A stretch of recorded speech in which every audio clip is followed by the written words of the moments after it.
All right, welcome back, everybody. We're on, I think it's episode 11. It could be 12, but I'm pretty sure it's 11. How to make a few $1,000s. I'm your host, Frederick Ott, with our co host, Sammy Mattingly. Sammy, good morning. Good morning, brother. Yeah, good to see you as always, every day. And Tyler Durbin, welcome back to the show. First repeat guest. What's going on, man? Yeah, thank you guys for having me. I'm happy to be back. Yeah, Episode 11, let's absolutely. go. I know. Let's go. It's early in Oregon. We appreciate you being up for the show. It's 5:30 there. Yep, 5:30 here right now, and yeah, no, this is good. I like getting up early, so I'm happy to join. Yeah, I love it. For all those listening, typically Sammy and I'll put some notes together and kind of have some talking points for our guests. But we figure, Tyler being a repeat customer, we're just gonna go. Something I do want to start with though, just because Sammy and I've been seeing all over your socials. You were just in Iceland with a few other mutual friends, and I think kind of a good talking track to start is the show's called "How to Make a Few $1,000." You've got outside looking in, like a good job, and at the same time though you're able to do all these things.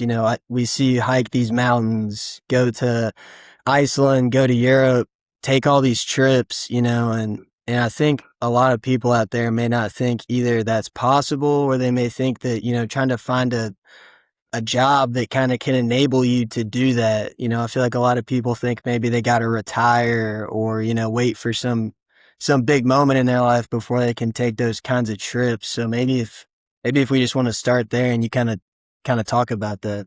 Yeah. First, I mean, I would like to say I'm extremely blessed with the job I currently have. When I was after college, moved to DC. I got in the electrical contracting and data center space. So it's a very lucrative business right now. And when I made the move out here to Oregon, I had the opportunity to take a new role at a different company on the pre-con side, which is more of like the pursuit sales. Um, Again, so being in that position, working on the national team, I get to work remote, and then I also travel once or twice a month for a couple days to go to interviews or go to job sites. But that allows me to again stay at home and also work remote wherever that may be. Um, and then in regards to like the trips, I mean, it's nice being out west right now because again, I can go like 10 minutes from my house here in Portland and I have an incredible hike. I have that coast that's an hour away. And so like, yeah, some of these pictures or whatever you see on social media, it are cool trips, but at the same time, a lot of times it's just maybe a hike that's like an hour away. So, again, like about, let's see, I think it was like 2 months ago, 3 months ago, I summited Mount St. Helens. And Mount St. Helens is like an hour and a half from me. So it's like being located in a spot that just has access to so much has been awesome. And then now in the next 2 weeks, I'm moving to Denver. So I'll be in Denver, and again, you have the mountains there, and it's just being in a spot that kind of looks different from your normal, typical environment. It's kind of unique. So it's allowed me to again do these cool things that you don't really get when you're in Kentucky or you're in some like when I was in DC as well. It's like you can go downtown to DC, but you have the what is it, the Blue Ridge Mountains and stuff there in Virginia, but it's like a 3 hour drive. So just to be have so much access to so much like nature and outdoor stuff here, it's been a real blessing. And yeah, and speaking on the Iceland note, that was one of my favorite movies is The Secret Life of Walter Mitty. I don't know if you guys have seen that or not. Haven't Um, seen it. Have Haven't seen it. not. okay, well I'll give you kind of like a base synopsis of it, but it's like a guy that works as a photo developer, a negative asset manager at Life magazine, and these big corporate comes in and they're kind of pushing everyone out, and so I don't want to ruin the movie, but he ends up getting a a photo that he has to develop. And he said like this is from a guy that's worked at this company for like 15 years. and the asset managers worked there for like 15 years too. So the guy that's actually taking the photos sent the photo in, and he's like, "This is my best work yet," and it's not there. He can't find it. So it leads him on this journey of like trying to find that last photo and getting out of his comfort zone, and literally like he goes to Greenland, he goes to Iceland, he goes to all these places in pursuit of finding the guy that took the photo to figure out where it is. And it leads him down this journey of meeting so many people, because like he's looking for a girlfriend on like eHarmony, and he has nothing cool to talk about. And it's like, yeah, I flew to Arizona, but yeah, I was in a connecting flight to get back home to New York or something like that. So it's just like he didn't really do anything growing up. And so it's just a cool movie to see him get out of his comfort zone. But he ended up going to Iceland, and I was like, Iceland looks incredible. I want to go there. And I had spoke with David Manier a little bit on potentially going there at the start of this year. So I mean, on a whim at the beginning of the year, I booked my plane ticket. So like I set in stone that I'm going kind of no matter what. And along the way, spoke with our good friend Colton Birch and Andrew Polly, who all went to University of Kentucky with us. And again, we all went. So it was and I'd love to tell you about it. So yeah, we flew in on a Saturday. Again, right off the bat, we're facing challenges. So we had a car rental already set up, didn't have our car ready, didn't have a car for us. So we had to do a pivot, get a car from Hertz and figure it out from there. But again, from the start of the trip, we knew it was going to be a journey. So, again, we drove up to the northwest side of Iceland to the West Fjords. And that was absolutely incredible. If you looked at a map of Iceland, it almost looks like fingers off the edge of the mountain. So it's like you're going out in these big juts and back in, big juts and back in, and you're right along the coast the whole time, just going in and out, in and out. And I mean, you're seeing wild horses, you're seeing wild sheep. Literally every turn you look, there's waterfalls coming down. And it's like it's not like it's like you're in a different world. I mean, there were multiple times and the weather wasn't crazy good, but since the sun didn't set, I mean, the sun sets at 12 at night and rises at 2 a.m. So you had sunlight full 24 hours. So it was kind of a weird that we brought the eye mask, brought the earplugs, everything. Cause I mean, you couldn't fall asleep if you didn't have that. So, and then so we stayed up there for a couple days, and then we made our way back down to the south side of Iceland towards Vik. And again, that was awesome as well. Lots of like almost like black sand beaches. Again, tons of waterfalls. Then we went further southeast to Glacier. But there was something about just being there with it wouldn't have been as fun if I was by myself. I mean, having a group of guys that, I mean, we were driving, I'm not kidding you, every single day was probably like a 14-hour day, 12-hour day, because you were on the road. I mean, that's the one thing. It's not like other parts of Europe where you have public transportation or trains. You got to get there by car. So you have no choice but to drive to places. And to have a group of guys that, again, you haven't seen all you guys together since like 4 years ago. And again, having dudes that are down to get on the road and drive and go, it's like, it was awesome. It was awesome. And we made some memories that are going to last a lifetime. So really enjoyed it. That's incredible. Seeing just on Instagram and stuff, the views every time you post or Colton posts it, you're just going, whoa. Like, I cannot believe that is a real place. I Yes. know you all were driving a lot and kind of out just in nature. Did you get to meet any locals, kind of experience any of the culture, or was it mostly just you four the whole time? Yeah. We talked to some locals. I mean, again, it was cool. Like it's funny. Every spot we went to, like for a gas station, they have these gas stations. They're called N1 or it's Oskra. I think those are the two names of the gas station. I'm not kidding you.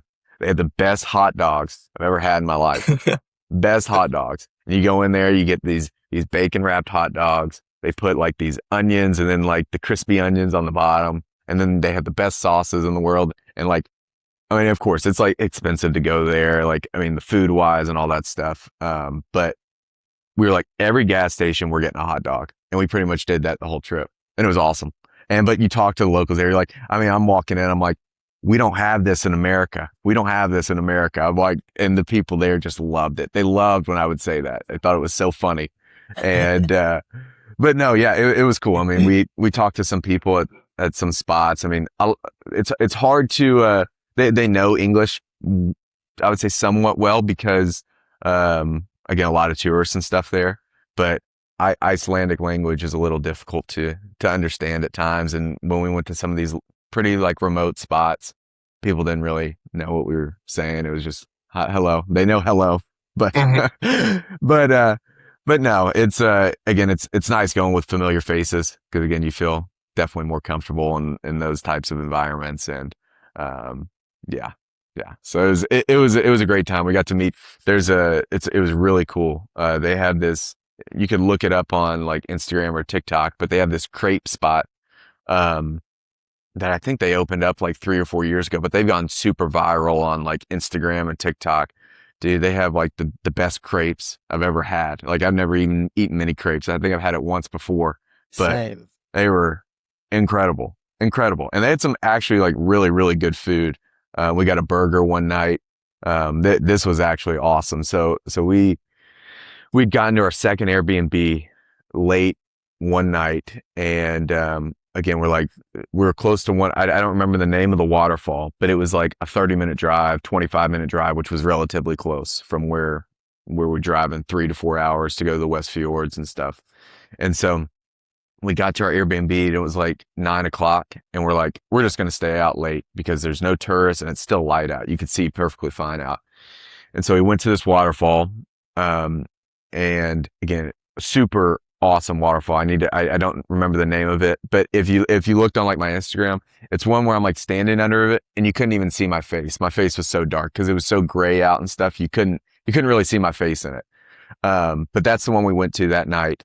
And we ended up going to fill up on the gas station. So we had to go past Vic, fill up our gas. And then on the way back, we're like, you know what? We're already out here.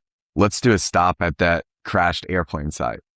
So we stopped, had to walk like 3 miles. And this was what was like just kind of surreal. It was creepy and eerie, but we parked our car. It was gray, kind of dark out. I mean, it was its darkest point. And it's crazy because being on the south side versus being on the northwest side, there's an extreme difference in the amount of light at night. Like just even that difference on the same island is dramatic. So it was darker, a lot darker than it was on the northwest side, but you could still see out, just gray and dark.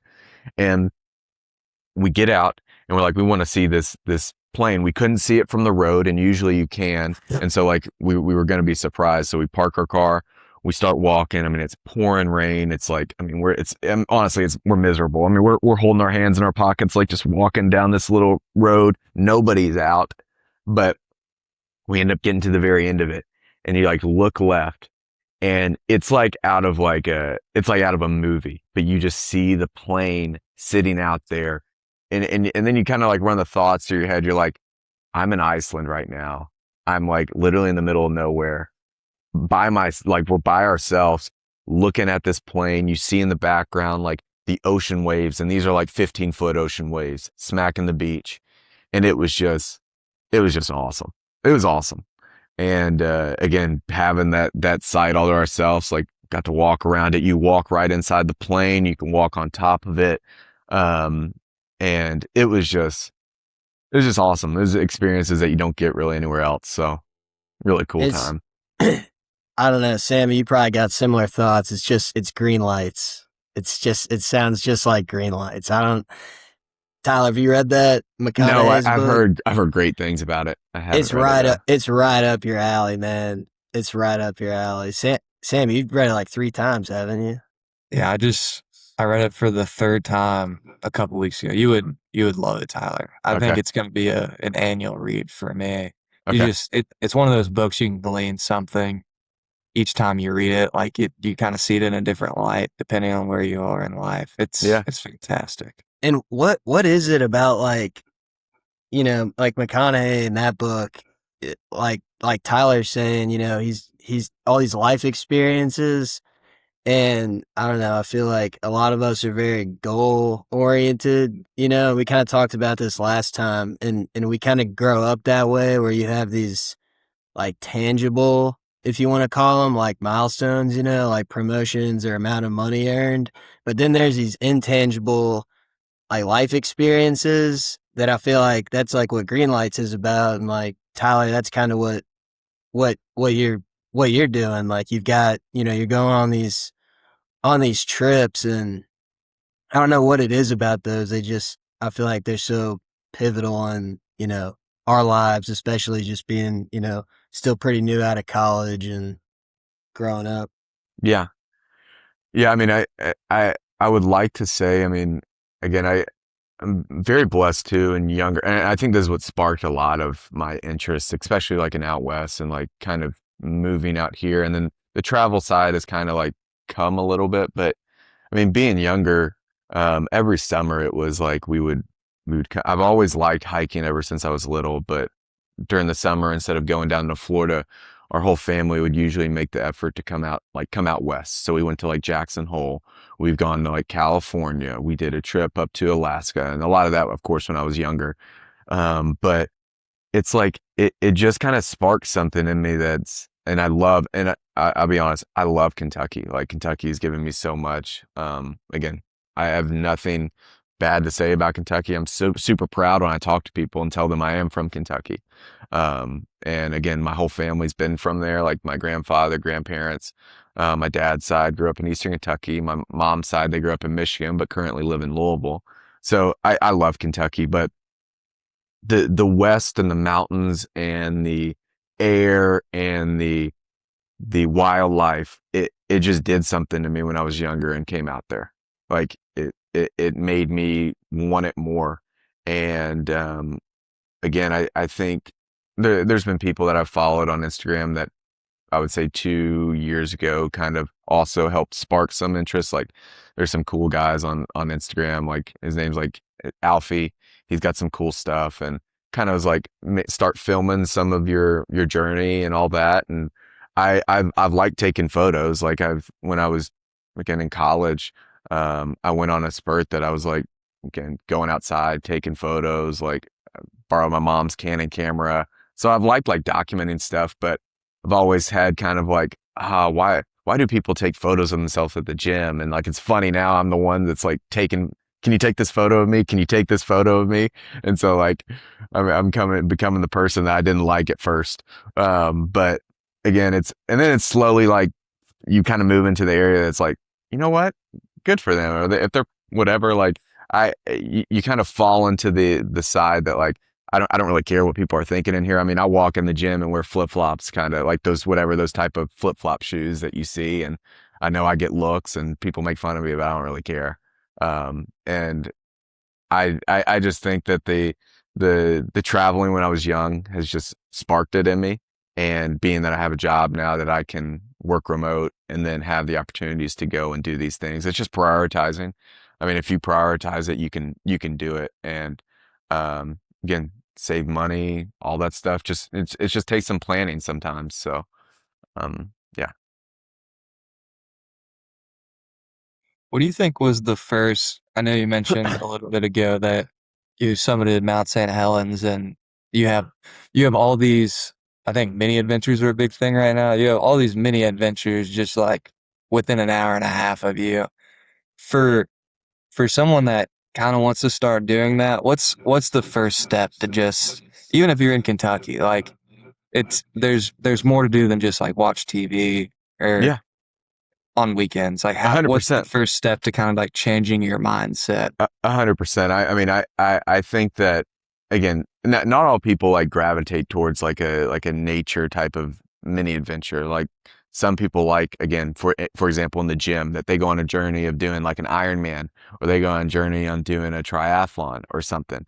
Um, I think it's having those again when you say like small things, like I think it's having maybe some little bulletins like on your calendar, whatever you have, like or not even a calendar, but like a list of stuff that you are going to do, and you're not going to let it, like, nothing's going to kind of stop you from doing it. Um, and for me, and it's like, I had my goals set at the beginning of the year, and like, I'll say, for example, like I fell short on the idea of like, I wanted to summit, I think Mount Hood. Again, that kind of fell through a little bit. And then I also had Mount Rainier, and it's like Mount Rainier is a whole beast in itself. Um, and I kind of fell off from those and did Mount St. Helens, which is still big. But again, I had those other goals in mind that, again, I do plan on doing one day, but it kind of fell out. And so I think, I think one thing that I have grown to be, uh, like fond of is like, I like my routine. I have my routine. I enjoy my routine, but you have to be able to be spontaneous. And spontaneous is like, I think that's what makes people honestly super interesting. If you can, on the drop of your hat, if I asked you, do you want to go to, again, do you want to go to the coast today? If I've had friends here that have been like, yeah, let's go. We'll go to the coast today. Like that drive and that will to just drop everything and go do something fun that they didn't have planned.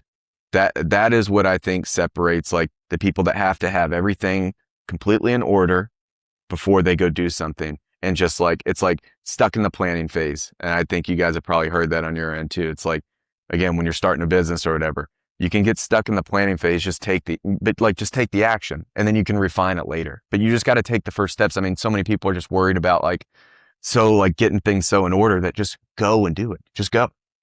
Just Yeah, like you'll figure it out on the way. Like, Sammy and I have had, I feel like we've had people be like, yeah, I'm going to leave my job eventually. Here's my 3 to 5 year plan. And you're just like, man, you just gotta just go for it at you some do. point. You do. Well, cause like cause you're never gonna, like there's never gonna be a perfect time, if that makes sense. Like you're always gonna Yeah. have a project going. And I think I had the false understanding too in my first company that I worked at. Again, I realized it to the end that it's not true, but I was like, I feel like I'm a good employee, and I feel like I'm kind of doing my company a disservice if I leave, and like I'm working on a job right now that really needs to be closed out. And it's like, no, you can be replaced like that. You have to do what's best for you, because I'll tell you what, the company's doing what's best for it. So like if you have that mindset, I think like a lot of people, especially when they get their first job, they're stuck that, I gotta stay working here. I can't leave it. Yes, you can. Drop what you're doing. Like, and this is what I did, for example, and this is my recommendation to anyone that's wanting to leave a job, to potentially have a remote job or do something else. Like, take advantage of recruiters. That's one thing that I did. And it's like being in the industry, again, that I'm in, high demand, like it helps out a lot. But like, talk to recruiters. Don't go on whatever LinkedIn and submit your resume or do all that. Like, again, you're in a pile of 1,500 people, 150 people. Like, go to the recruiters that actively seek roles for you, because it's a benefit to them as well. And find whoever, get in contact with them, talk. Like, you gotta want it. That's kind of like the main thing, is like you can sit down and you can send the resumes on LinkedIn. You could send it on whatever, the Indeed, all that stuff. Like, you're not gonna get many bites more than likely.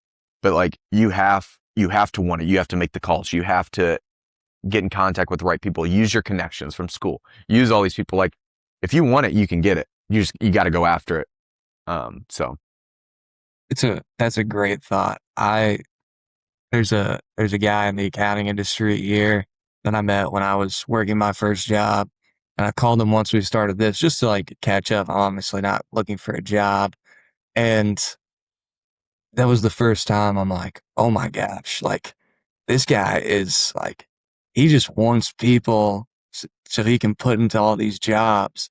And so, yeah, like go make friends with your recruiter, 100% be their friend, show them how valuable you are. You're going to get a job.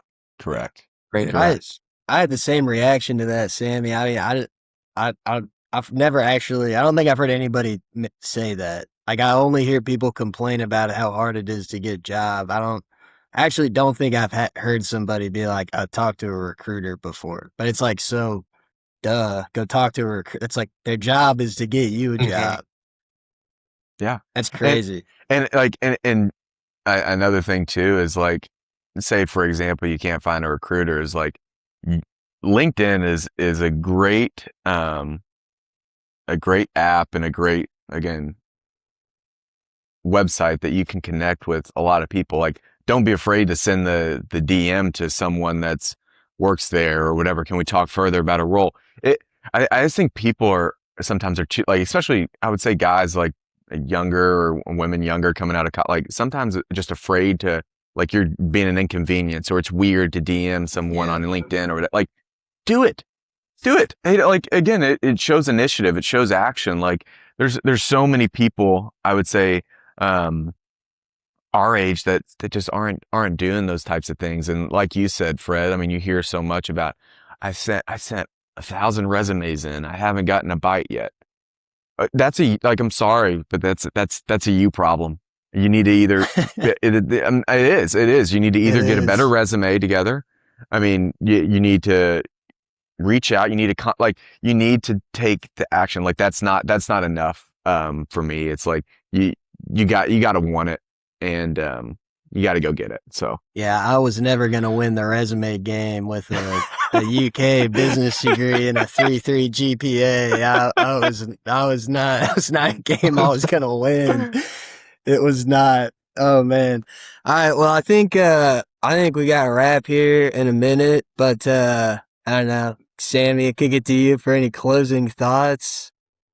I I had a good you go. time. I had a Yeah, good I had a time. great time. I liked winging it like that. Tyler, did you have a good time? I love that. That was awesome. That was a great I conversation. I definitely want you to come back soon because something that we didn't get to.